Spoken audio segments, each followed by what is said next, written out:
আপাত দৃষ্টিতে সবকিছু থাকার পরেও বাস্তবে না থাকার যে যন্ত্রণা যে পেয়েছে সেই একমাত্র বোঝে। নমস্কার, আমি হলাম পিউ। সকল ভারতবাসীকে জানাই স্বাগতম। তো আজ ছিল নববর্ষের পরের দিন। ট্রেন যথাসময়ে স্টেশন ছাড়লো এবং আজকের যাত্রাপথের আমার সঙ্গী ছিল এই আনন্দমেলা। এক সহকর্মী প্রতি মাসেই এই পত্রিকাগুলো আমাকে আনতে দেয় এবং সেখান থেকেই এখানের গল্পগুলো আমার পড়া শুরু এবং এখন বেশ পড়তে ভালোই লাগে।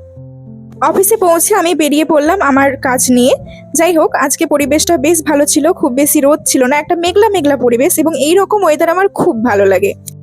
কাজ সেরে স্টেশনে পৌঁছলাম, কিন্তু আজকে ট্রেন অনেকটাই লেট থাকায় বাড়ি ফিরতে দেরি হয়ে গেছিল।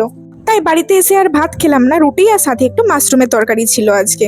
আচ্ছা, তোমরা যারা রোজ আমার ভিডিও দেখো অবশ্যই কমেন্ট করে জানিও তো যে তোমরা কে কোথা থেকে দেখছো। আজকে ডিনারে ছিল গরম গরম মোমো, আর যেটা আমার সবচেয়ে ফেভারিট স্ট্রিট ফুড।